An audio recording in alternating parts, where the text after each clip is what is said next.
नमस्कार मैत्रिणींनो, रोहिणीज किचनमध्ये आपलं स्वागत आहे.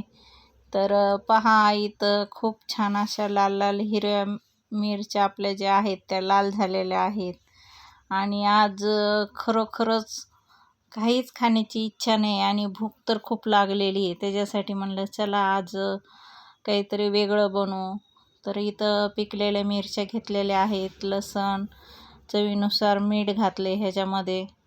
आणि आपल्याकडं पाटा वरवटा नसला तर आपण सरळ मिक्सरमध्ये फिरून घ्यायचे. आता आपल्याला खायचीच आहे त्याच्यामुळं तिथं विचार कशाला करायचा आहे. त्याच्यामुळं आपण डायरेक्ट मिक्सरला मिरच्या फिरून घेतल्या, तिखट मीठ लसूण घालून. आणि इथं छान अशी ज्वारीची भाकरी गरमागरम चालू आहे बनवायची. तर आपल्याला ज्वारीच्या भाकरीमध्ये असं थोडंसं पीठ घालायचं आणि अगोदर गोल गोल हात फिरून घ्यायचा, जेणेकरून पीठ लवकर एकजीव होतं आणि छान आपल्याला अशी पीठ पटकन मळल्या जातं. तर पहा, इथं आपण 2-3 भाकरीचं पीठ एकच वेळेस मळून घेतलेलं आहे.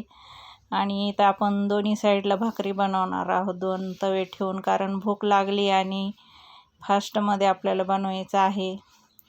तर इथं आपल्याला पीठ छान असं मळून घ्यायचं आणि भाकरीचा असा उंडा करून घ्यायचा, थोडंसं पाण्याचा हात लावून. तर छान इथं भाकरी आपल्याला अशी थापून घ्यायची पोळपाटावर. पटापट आपल्या भाकऱ्या होत्या.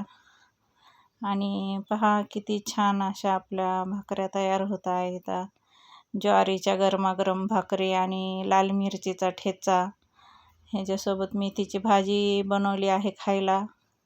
पण ती काही व्हिडिओमध्ये नाही शेअर करणार आहे, कारण आता भूक खूप लागलेली आहे. त्याच्यामुळं पटापट भाकरी आणि मिरचीचा ठेचा बनवून शनी आम्ही जेवायला बसणार आहोत. तर पहा, इथं आपल्या भाकरी दोन्ही साईडला बनवणं चालू आहे.